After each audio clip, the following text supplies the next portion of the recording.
entre talvez os 15 minutos e o segundo gol do Flamengo. O que, na verdade, você tira daquele momento? Assim, você enxergou algum movimento do Corinthians? Não sei se me pareceu um período que o Carrilho mudou um pouquinho o lugar onde ele pegava a bola, onde ele se posicionava.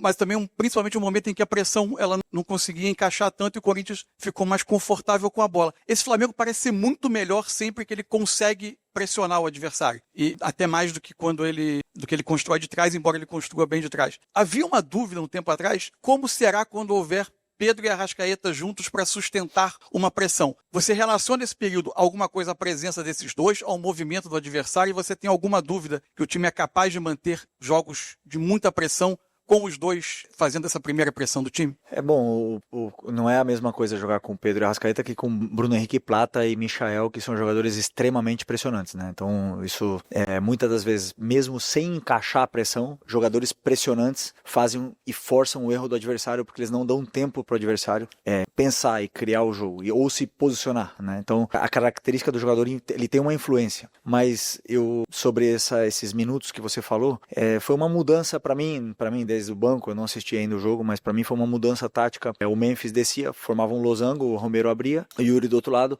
e formava um losango no meio com Ranieri, Bidon, Carrijo e Memphis, e isso sobrecarregou nossos volantes. Então eu não estava conseguindo dar a informação, porque é um pouco mais complexo, porque eram muitos jogadores envolvidos na solução desse problema, e aí acabamos sofrendo um pouco sem a bola, né? Mas o nosso time sabe sofrer também, temos uma última linha de 4 jogadores que sabem jogar alto, com coragem, e nesse período eles tiveram uma chance de gol num cruzamento, que é como os adversários tentam chegar contra a gente, a maioria, né, por cruzamentos ou por contra-ataque. A pergunta do Mansur trouxe uma resposta interessante do Felipe Luiz, e aí você vai pensar, mas ele tá viajando, né? O Flamengo fez o terceiro gol de acordo com uma marcação alta, uma saída do Corinthians errada pelo Hugo Souza, que o Pedro completou de esquerda. Mas olha bem para esse lance e repara que ele inicia essa pressão a partir de uma marcação já protegendo, os atacantes protegendo muito mais a entrada do passe nos volantes e o De La Cruz saltando bastante para poder bloquear essa situação e conseguir antecipar ali e gerar erro no jogador do Corinthians. Na verdade, só corrobora com a explicação do Felipe, que fala que jogadores pressionantes podem gerar erro no adversário mesmo enquanto a defesa não está encaixada. É bem verdade que isso pode,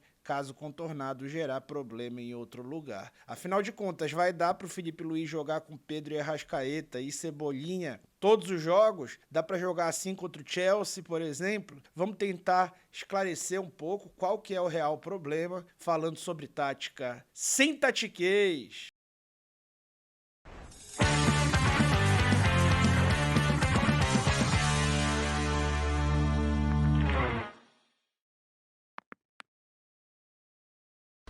Você se lembra que na resposta o Felipe Luiz chegou a falar nos jogos quando tem Michael, Plata e Bruno Henrique. E na minha opinião, a melhor atuação do time na temporada até esse jogo contra o Corinthians era o jogo contra o Botafogo, aqui em Belém, na Supercopa do Brasil. E nesse jogo o time ficou muito marcado por ser extremamente pressionante com esses homens de frente e por dominar territorialmente o jogo até quando não tinha a bola. 50% do tempo o Flamengo não tinha a bola. Vamos ver exatamente como é que acontecia aquela marcação alta e esse domínio territorial, não necessariamente encaixado, mas com jogadores muito vigorosos. O Flamengo tentava controlar, ter o controle territorial, mesmo nos momentos que não tinham a bola. Se você olhar para o scout, ele mostra que a posse de bola foi dividida entre os dois times. No primeiro tempo, o Flamengo teve 52, no segundo ele teve 49, segundo o iScout, que é o software profissional que a gente usa para fazer análise. Então, esse time, ele buscava controlar como? Joga a bola lá, se fosse o caso, né? E vamos marcar pressão com muito encorajamento para jogar futebol. E ali, a marcação subia individual até o goleiro, se fosse o caso. Você lutava por primeira, ganhava a segunda bola e ali você já estava no ataque novamente. Ia, eventualmente, ali conseguir um arremesso lateral ofensivo, um escanteio, uma finalização, tudo isso te coloca à frente. Voltando para a pergunta do Mansur, ele fala um pouco sobre a falta de pressão do Flamengo e a redução da posse de bola do time depois do primeiro gol contra o Corinthians. Isso é uma verdade, tá? Notem aí nesse gráfico como o Flamengo chegou a ficar com 25% de posse de bola entre o minuto 15 e o minuto 30 do jogo, tá? O Corinthians conseguiu, de fato, equilibrar o jogo e empurrar por um efêmero momento o Flamengo, só que o Flamengo estava muito letal, com caras muito decisivos dentro de campo e com uma boa estratégia de atacar o Corinthians. Acontece que quando você tá com uma boa estratégia para atacar, mas defensivamente você é envolvido, os teus ciclos com bola vão diminuindo, ou seja, se o time normalmente tem 70% de posse de bola, ele vai fazer essa organização ofensiva ou contra-ataque, que está bem armado, 70% do tempo. Se ele está com 25% da posse de bola, ele vai fazer esses ciclos de marcação alta por 75% do tempo. E se essa marcação não estiver bem encaixada, o ataque dele só vai tá trabalhando para construir jogadas de gol em 25% do tempo. Ou seja, as tuas jogadas de gol, por mais que bem coordenadas, tendem a ter menos oportunidades para acontecer. Isso deve minando até a parte física e a parte moral do grupo. E acaba virando uma Torre de Babel. Torre de Babel que não aconteceu nesse jogo, graças a uma grande atuação do Flamengo, mas nem sempre foi assim. O Felipe precisou fazer uma intervenção que eu vou te explicar. Então aqui era o Flamengo, né, dentro de campo, e essa escalação na verdade era um 4-4-2, né, com a Arrasca sendo um segundo atacante, como a gente fala faz bastante tempo, né? O Corinthians indo construir muito desse jeito ali, com goleiro, 2 zagueiros, 2 laterais e acabava fazendo 2 volantes, colocando um jogador entre De La Cruz e Pulgar, ou até fazia um tripé, deixando um homem livre nesse entrelinhas, né, na maior parte do tempo. Mas o que acontecia exatamente, né? Em algum momento, os volantes tinham 2 contra 1 em cima do meio de campo do Corinthians, na posição do André Carrilho. Em outros momentos, esse time baixava nesse tripé de meio e aí os volantes do Flamengo até encaixavam neles e o Flamengo se obrigava a tentar fazer Pedro e Arrascaeta, além de marcarem alto, evitarem esse passe para esse único volante entre linhas, que no caso era o Ranieri. Até aí tudo bem, tá normal, marcação alta, tentativa de fazer o pressing individual por setor, com algumas compensações e com uma falta normal, com um jogador a menos ali, tentando pressionar muito mais um lado, uma zona da bola, deixando a liberdade do outro lado. Ok, até aí tudo normal, a pressão acontecendo bem e tudo mais. Até que aconteceu a mudança tática que o Felipe se refere com o Memphis Depay. O Memphis Depay estava trabalhando como um centroavante entre os Léos, tá? Que fizeram até uma comemoração legal depois da vitória, depois olha lá no YouTube.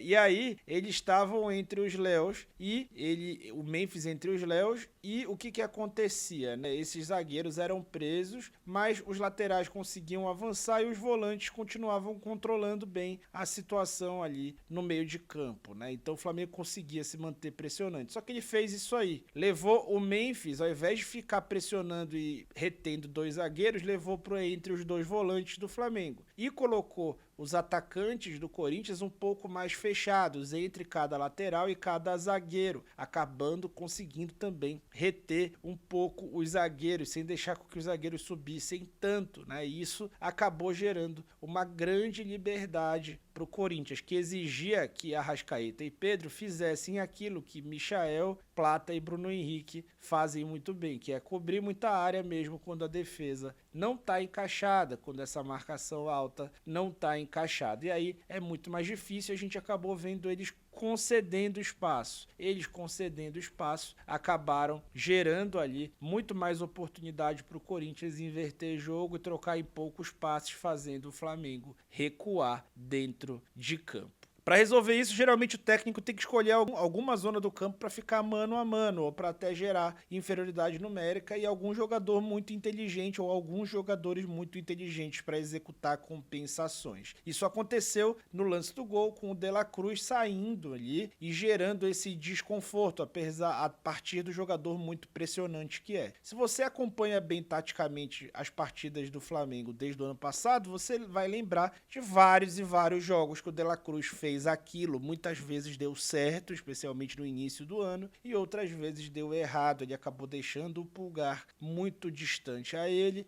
e acabou gerando um espaçamento enorme entre as linhas. Será que isso vai voltar a acontecer? Será que essa dupla que hoje é brilhante vai voltar a ser uma dupla de volantes ruim de entrosamento e de jogar junto, como foi em vários momentos do ano passado? Eu acredito que não. Por quê? Porque o Felipe aparentemente tem bastante domínio de alguns sistemas, especialmente quando se fala da fase defensiva, que está muito, muito bem coordenada. Agora, não é loucura, não é maluquice, não é criar crise, não é nada disso. Você imaginar que sim, que o time pode ter dificuldade para ser um time extremamente pressionante com Arrascaeta e Pedro juntos. O problema não vai ser contra o Chelsea, até porque contra o Flamengo deve optar por jogar um pouco mais compacto, correndo menos risco. Afinal de contas, é um time com bastante qualidade. Mas esse problema pode acontecer, por exemplo, contra o Palmeiras, no Allianz Parque. Pode acontecer, por exemplo, contra outros times que eventualmente estejam bem treinados. Sei lá, o Bahia, fora de casa, que é um outro time muito bem treinado para construir. O Internacional, quando jogar no Beira-Rio, que é um outro time muito bem treinado,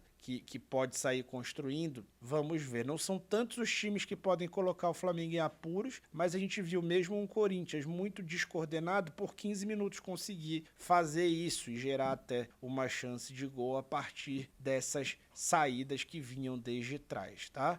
Então, a vitória é espetacular, o momento é muito bom, são 5 jogos sem sofrer gols, é um 4-0, é o Pedro voltando voando, é o Arrascaeta no seu prime ali, desde 2021, talvez a gente nunca viu o Arrascaeta tão bem física e tecnicamente. São muitas as notícias boas, o que não impede a gente de também se preocupar. E quem tá falando isso não sou eu, quem falou isso também, tudo que eu falei aqui foi corroborado na coletiva do Felipe Luiz a partir da brilhante pergunta do Carlos Eduardo Mansur, que é um baita jornalista, tá bom? Conta aí pra gente o que tu acha, né? Se tu acha que essa dupla vai funcionar em todos os jogos, conta pra gente a tua opinião aí nos comentários e não te esquece de deixar o like no vídeo. Além disso, membros do canal do Falso 9 vão acompanhar meu conteúdo vlog durante o Mundial de Clubes e vão escutar meus comentários táticos durante todos os jogos do Flamengo. Torne-se membro e escute os meus comentários táticos durante todos os jogos do Flamengo. Valeu!